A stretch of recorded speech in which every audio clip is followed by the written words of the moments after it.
ብዙዎቻችሁ ሀሳብ አስተያየታችሁ ምሩ ምንም አትሆንም እያላችሁ ነው። ግን ደግሞ በቃ የደረሰባት አደጋ ድንገት ከህመሟ ጋራ ችግር እንዳይፈጥርባት ብዬ ነው ማለት ነው። እናንተ የደነገጣችሁት የምሩ ልጅ ቢወርድባት ወይንም ልጁ ቢሞትባት ናሆም ጽዮንን ይገላት ነበር እያላችሁ ነው። እውነት ነው። በነገራችን ላይ ናሆም ጽዮንን ከመጀመሪያም ጀምሮ አይወዳትም ነበር ማለት ነው።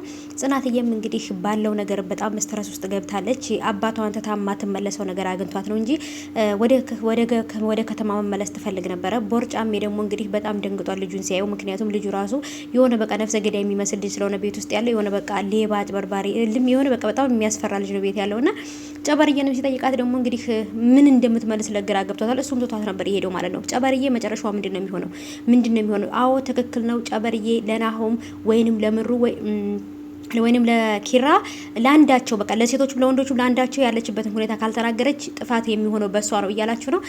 ሰላም ውድ የተከበራችሁ የቻናሌ ተከታታዮች እንዴት ናችሁ? ከኔ ጋር ሁሉ ሰላም ነው። ሰላማችሁ ይብዛልኝ ባላችሁበት ውድ ቤተሰቦቼ። እንግዲህ እኔ መጥቻለሁ ማለት ነው ውዶቼ። አንዳንድ ኮሜንቶች ላይ አትደጋግሚው እያላችሁ ነው። ምኑን ነው የደጋገምኩት? ምንም የደጋገምኩት ነገር የለም። የተለያየ ወሬ ነው የማወራው፣ ሰምታችኋል። ምክንያቱም እኔ 10 ደቂቃ 15 ደቂቃ 12 ደቂቃ አንድ ጊዜ ከምሰራ አጠራ አድርጌ 4 ደቂቃ ነው የምሰራው ማለት ነው። ለዛ ነው እኔ 3 ጊዜ 2 ጊዜ ደጋግሜ የምለቀው ማለት ነው ውዶቼ። ምክንያቱም አጠር ሲል ለተመልካችም ደግሞ ሳይሰለቻቸው እንዳዩት ብዬ ነው አጠር እያረኩ ቪዲዮ የምሰራው። ምክንያቱም ለኔም ጥሩ ነው ለእናንተም ጥሩ ነው ማለት ነው ውዶቼ። እና እንደዛ ነው ትላላችሁ ማለት ነው። ወደ መጣሁበት ወደ ገደለው ስገባ እናንተን የሚሞላቀቅ ሰው ራሱ አልወድም። ልሞላቀቅባችሁ ነበረ ብቻ ግን በቃ አስጠላኝ። ለራሴ ራሱ ድምጼ አስጠላኝ። ሰምታችኋል ማለት ነው። እና ውዶቼ የምትወዱኝም የምትጠሉኝም እንኳን በሰላም እዚህ ሰዓት ደረሳችሁ ብያለሁኝ። ሁላችሁንም ባላችሁበት ፈጣሪ ሰላም ይጠብቃችሁ ማለት ነው። ባላችሁበት ሰላም ሁኑልኝ። ፈጣሪ ይጠብቃችሁ የኔ ወዶች፣ ሰላም ሁኑ። እና እንግዲህ ኪራና ጽናት አሁንም በተደጋጋሚ በጣም እያስጨነቀኝ ያለው ነገር የነሱ የሁለቱ መጨረሻ መቼ ነው?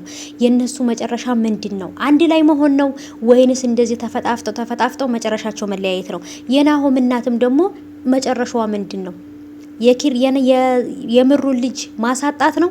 ይችን ጽዮን የምትባል የሰይጣን ቁራጭ የሆነች ልጅ ወደ ቤቷ እየላከች ወደ ናሆም ቤት እየላከች ልጅ ቤት ውስጥ ስለሌለ እንደፈለገች ትፈንጭበት፣ የፈለገችን ታስገባለች፣ የፈለገችን ታስወጣለች እያለች በጣም ነበር እንትን ያለችው።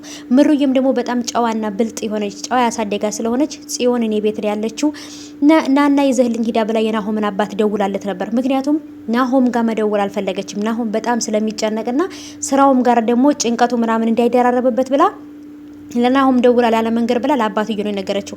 አባትዮም ደግሞ ናሆም ይሄን ነገር እንዳይሰማ ብሏታል። ምክንያቱም በጣም ስለሚጨነቅ ናሆም በቅርብ ቀን አሁን ይመጣል፣ ወደ ቤቱ ይመለሳል፣ ሚስቱንም ይከባከባል፣ ከሚስቱም ጎን ይሆናል ብዬ አስባለሁ። ሰኒን ነበር አደራ ብሏት የሄደው።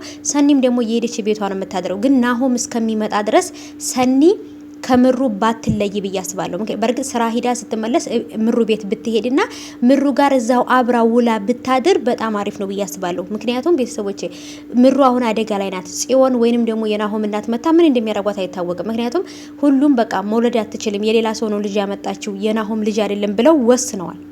ግን ደግሞ ልጁ የራሱ የናሆም ልጅ ነው። ያልገባቸው ነገር ነው እውነቱን አምኖ ያለ መቀበል ነው። ናሆም መውለድ ይችላል ግን ደግሞ መውለድ አልችልም ብሎ ስለተናገረ ያን ነገር ብቻ አይምሯቸው ላይ ይዘው የሌላ ሰው ልጅ ነው ማለት የለባቸውም። እና ብቻ ነገሮች በጣም ከባድ እየሆኑ ነው ቤተሰቦቼ።